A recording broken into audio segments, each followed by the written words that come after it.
Hi, I'm Wade. I'm 26, the oldest grandchild, and if there's a photo from any family holiday in the last 5 years, I'm the one holding the camera, not smiling in front of it. That's just how it's always been. I'm the quiet fixer in a family that shouts across rooms and apologizes through meatloaf. If something wobbles, I shim it. If someone forgets a birthday, I drive across town with a grocery store cake and a Sharpie. I like checklists, coffee that tastes like pennies, and the feeling of a straight paint line when my wrist doesn't shake. I run a tiny ornament workshop out of a garage so drafty it needs a blanket in spring. People say impatient. The truth, I'm just allergic to conflict. That Saturday, everything snapped. I showed up to my grandparents' house in a taxi. Glitter still stuck in my hair from a batch of snowflake ornaments that shed like nervous cats.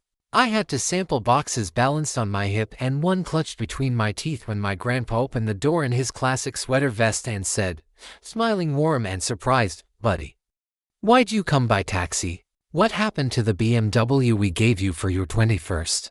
The box slid slightly. My heart stuttered. Before I could speak, my mother appeared from the dining room with a voice full of sparkle and shortcuts. That car belongs to his sister now, she said. Like it was a punchline to a joke we were all supposed to laugh at. My grandpa blinked. The room shifted. My uncle stopped chewing. Even the old foyer clock seemed to lean in. Belongs to who? Grandpa asked, like maybe he'd misheard. To Bree, Mom said sweetly. You know how hard she works. Wade hardly drives. He just paints little balls. She made a soft ha sound. The kind people use when they're being cruel in a friendly tone. My uncle snorted. Right on cue, Mom, I said, my voice doing this then. Embarrassing thing I hated. I poked her head out of the living room, sipping water through a straw, eyes reflecting the ring light she always kept on. It's just logistics, she chirped. I have meetings. Wade doesn't need a car. I do. I couldn't move. My thumb pressed so hard into the cardboard of the sample box, I felt the edge break skin. Then Grandpa patted my shoulder and said softly, come in, son. No yelling. No drama. He led me to the table, folded his napkin with the same care he used to open letters, and in that polite, quiet contractor voice he uses when someone overbids the kitchen remodel, he asked one question. When did the car start belonging to your sister? Mom bristled. Dad. Let the boy speak, Grandpa said. And for the first time in a long time, he looked right at me. Really looked. I said the only honest thing I could manage.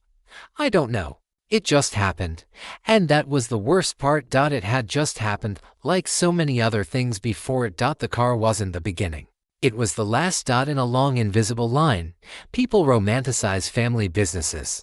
They picture cinnamon in the air, handwritten thank you cards, cousins laughing while tying bows. In our house, family meant I'd been slowly and silently turned into a living, breathing ATM. It started when I was 19. Painting ornaments outside a grocery store with hands that shook from cold and hope. By 21, I had a small regular base: teachers, couples, old men who ordered birdhouses with their grandchildren's names written in snow. That's when Grandpa marched me to a used dealership and got me the BMW. Said, a craftsman needs reliable wheels. He handed me the key with that quiet kind of pride. No speeches. Just belief. Mom smiled for the photo, then later asked for the login to my business account just in case. Over time, just in case became I need to order more reach. Then it was, Bree needs the BMW for a collab. Then it was, Wade hardly drives. Then it wasn't mine anymore. And I let it happen, because saying no in our house is like slamming a door in a quiet library. Everyone hears it. Everyone acts hurt. And I was always the calm one, the one who fixed, carried, paid. Until I opened a spreadsheet at 2 a.m. one night, in my freezing garage studio with a space heater that kept tripping the breaker, and started adding it all up. Rent I'd paid. Ad campaigns I never approved. Refunds. Bree offered to build trust. The gas charge for a car I no longer had. Line after line. I stared at the number at the bottom of the screen and realized I was either going to be the bank, or I was going to be the business. I couldn't be both. And that was the night I stopped being the good son. That was the night I called Grandpa. I need advice, I said. My voice sounded borrowed. He didn't ask questions. Just said come over. When I got there, he already had a yellow legal pad waiting on the table. Asterisk the legal pad was blank. Lined and patient, like it had been waiting for years. Grandpa slid it across the table.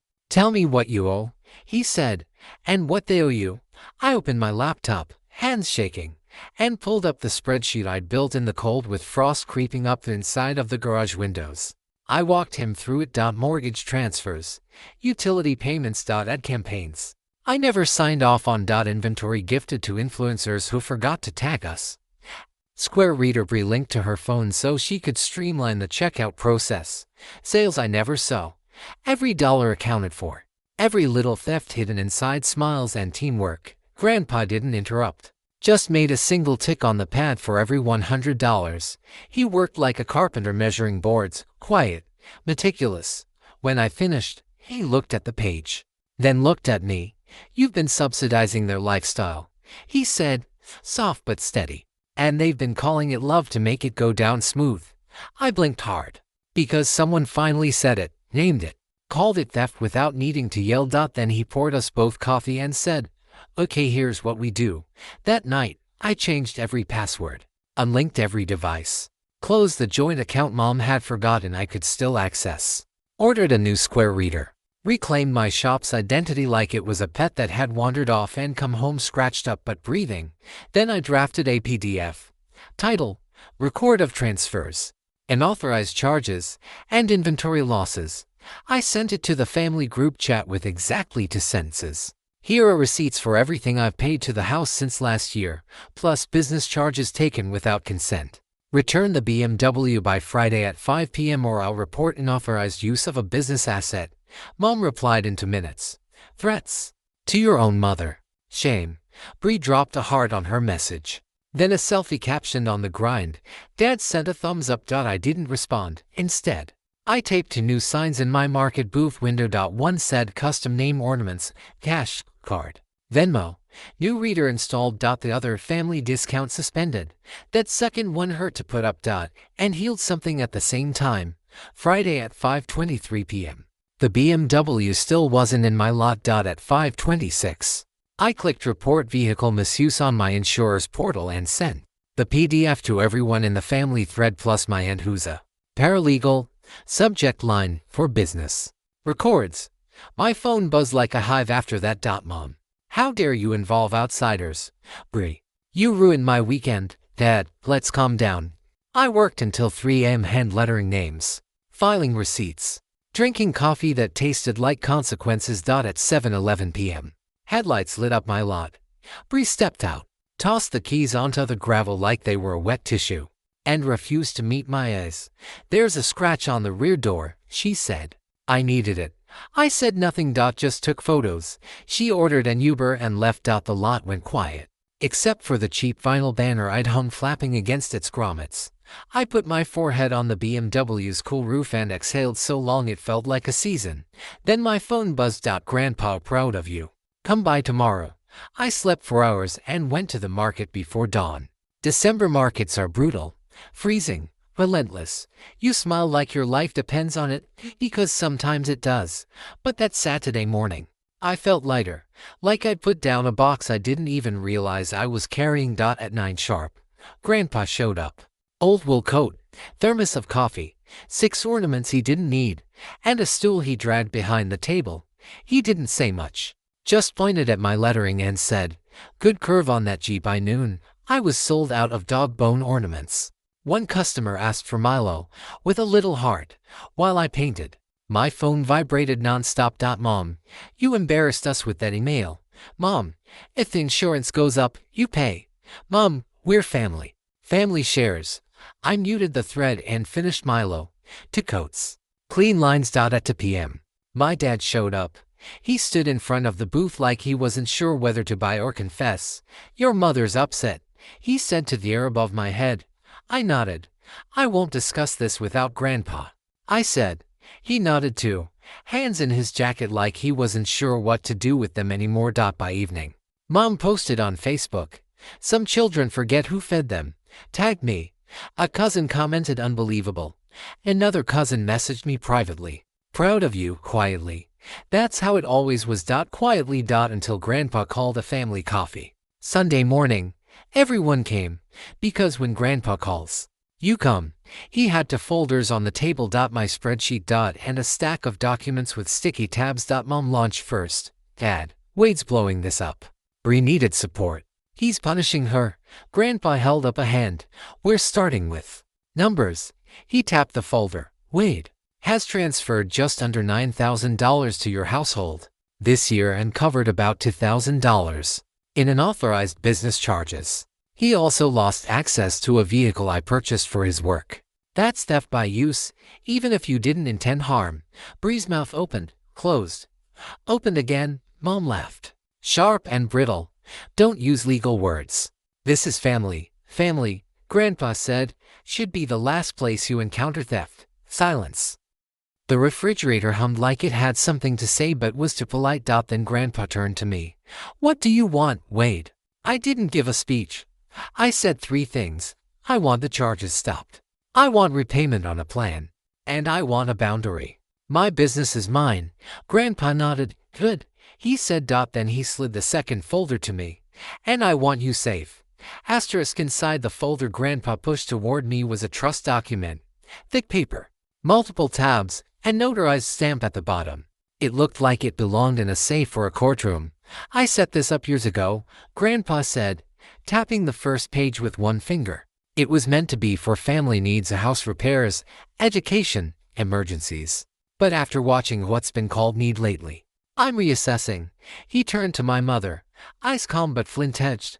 I've reassigned it to Wade, effective immediately. Not for vacations, not for borrowed cars, for his business. Mom's chair scraped loudly as she stood. You can't reward him for a tantrum, she snapped out. Grandpa didn't flinch. I'm not. I'm investing in someone who builds something real. Boundaries, business, work. Dad, trying to be Switzerland, coughed into his hand. Maybe once things stabilize, Wade could still contribute to the house.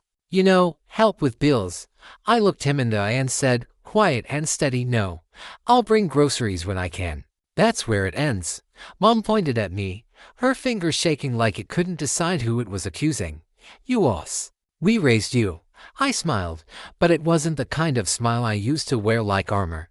You raised me to be useful, I said. Now I'm choosing to be respected. Bree's voice came soft, almost small. So where does that leave me? She wasn't yelling anymore. Just unraveling. I was counting on this. You know, collabs, growth. I was part of the brand. Grandpa's voice was firm, but not cruel. If your brand can't survive without your brother's labor, it's not a brand.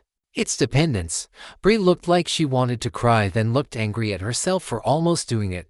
Whatever, she muttered. I'll figure it out. I nodded. I hope you do. And I meant it. No dramatic group hug. No soft piano music. Just a family table with cooled coffee and a printed spreadsheet. After that morning, I went back to my workshop with the trust documents under my arm and a feeling in my chest I hadn't had since I was 19, room to breathe. That same week, I signed a short-term lease on a corner unit 2 blocks from the market. Big windows, natural light, clean floors. The kind of space that doesn't ask you to apologize for taking up space. I moved my racks at night with help from a neighbor named Evelyn, a night shift nurse who refuses cash and accepted a Best Neighbor 2025 ornament instead. I hung a small wooden sign in the window. Wade works of custom ornaments and hand-painted keepsakes below it, and smaller text, not perfect, but personal. I made one video. Hands only. Me painting snow on a tiny mailbox. No face, no voiceover, just brush strokes and quiet music. It got 100 likes from strangers and 1 from Grandpa. He doesn't even have an account, which means my cousin showed him how to press the heart on purpose. A week later, Mom called. Your father wants to check the BMW's fluids, she said casually. We'll swing by to pick it up. The car stays in my lot, I said. It's locked. She sighed like I'd asked her to explain algebra. Don't be dramatic. Okay, I said. And that was the whole conversation. The next day, a small neighborhood paper ran a piece on local artisans. They called my workshop a humble treasure trove, which made me snort coffee through my nose. They photographed my hands because my nails are permanently silver. The caption read, Small Shop, Steady hands. Grandpa clipped the article and stuck it on his fridge with a tomato magnet. Every time I visit, he points at it like it might grow if we believe hard enough. Bree hasn't asked for blanks again. She posted a rebrand video in February. Something about lifestyle, thrifting, resetting your apartment vibes. She came into my shop once, bought a tiny camera ornament for a friend, paid full price. We didn't hug. We didn't argue. We were just two adults at a counter. It felt like a beginning. Customers started telling me their own stories while I lettered their names. A nurse who stopped paying her brother's tickets. A grandmother who said no to being the family ATM. A son who reclaimed a truck used as a communal Uber. They left lighter, like the ornament had carried something off their backs on its ribbon. On a Tuesday, Grandpa sat on the workshop stool with a crossword and said without looking up, "Work is long, but honest." That beats applause. I didn't respond. I just kept painting, because I realized I was breathing easier than I had in years. Boundaries look mean to people who benefit from you having none. They call your no a betrayal. They make being used sound like being loved. I used to fall for that. I don't anymore. January was quiet. Quiet the way snowfall is quiet, not just soundless, but clean. I'd never realized how much of my mental noise was other people's voices, other people's needs, other people's timelines disguised as emergencies.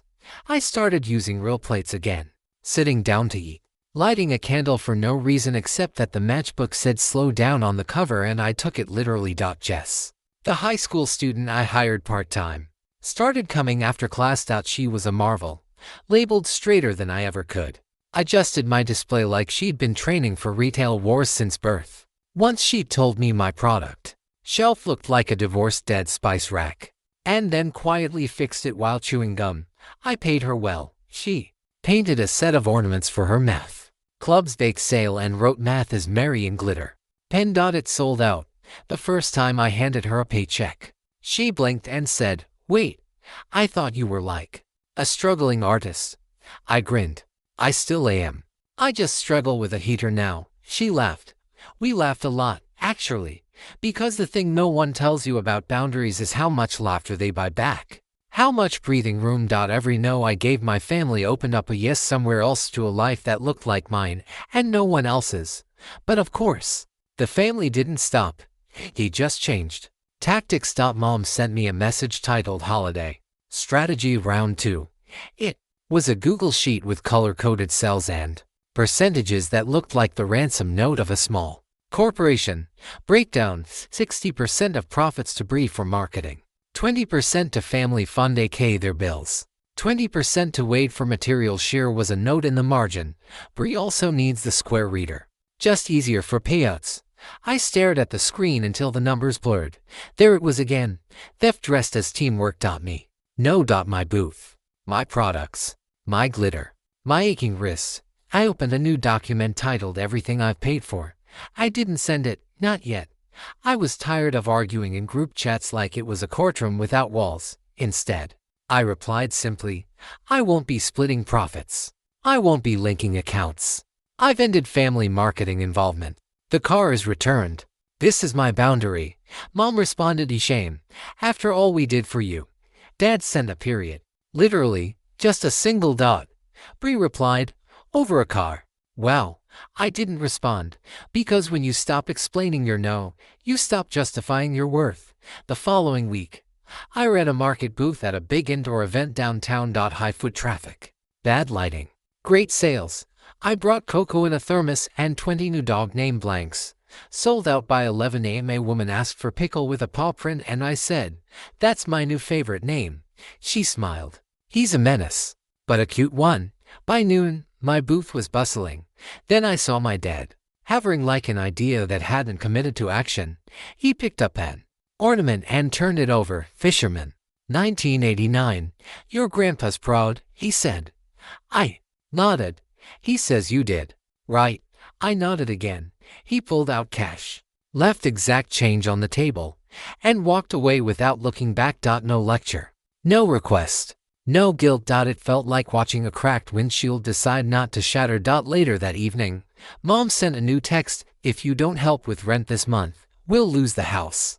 Bree's mental health is at risk. You're letting your family fall apart. I muted the thread. I painted a tiny church with frosted windows and sent it to a woman named Carla who always ordered something. That feels like hope. I didn't cry. I didn't shake. I felt something like peace. Not the fake kind that comes after swallowing your feelings. The kind that comes from doing what's right even if it makes other people uncomfortable.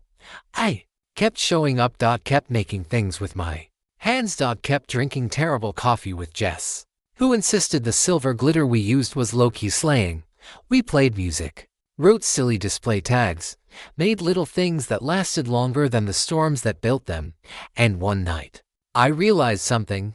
Saying no didn't make me cold. It made me honest. I wasn't punishing my family. I was protecting the part of myself I used to give away like party favors. By the time March rolled in like a cold apology, I had something I hadn't felt in years. A rhythm. Wake up, paint, letter names. Eat actual breakfast. Jess comes in. We laugh. We ship. I had 3 wholesale orders pending. And a spring line of pastel houses that looked like Easter candies. I had heat. I had quiet. I had myself. Then came Easter. Not the religious part, the family part. Part with folding chairs and expectations. I got the invite via group text. Easter brunch. 10 a.m. sharp. Family photos after. Bring ornaments for the centerpiece. Love, Mom. Love, like a formality. Like the dressing on the side. I didn't reply. Didn't go. Didn't mail an ornament either. Instead, I drove out to Grandpa's with 2 coffees and a bag of croissants that had seen better timelines. He opened the door with a grin like he'd been expecting me. I made eggs, he said. But we can pretend I didn't. We ate in the den while a bird yelled at us from the backyard hedge. He asked about the spring line. I told him about the pastel cottages. Sell them in sets, he said. 3's a story. I wrote that down. When I left, he handed me an envelope. Inside, the deed to a tiny workshop property on the edge of town, a space I'd only seen once. In a flyer from 5 years ago, when I thought real studios were for other people. It's paid for, Grandpa said. It was going to rot. You'll use it. I stood there, stunned. You don't have to. I don't have to do anything, he said. But I want to. And I trust you not to waste it. I hugged him. Hard. Not for the building. For the belief. 3 days later, I opened the shop. Windows open. Wine full of pollen and promise.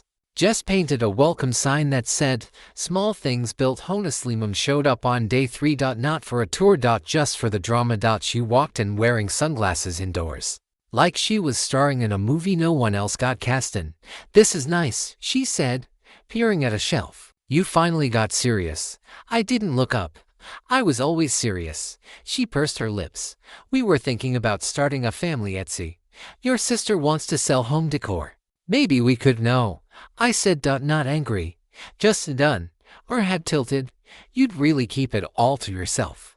After everything we've done, I smiled. What you did was teach me what not to be. She flinched. I don't think she meant to, but I saw it.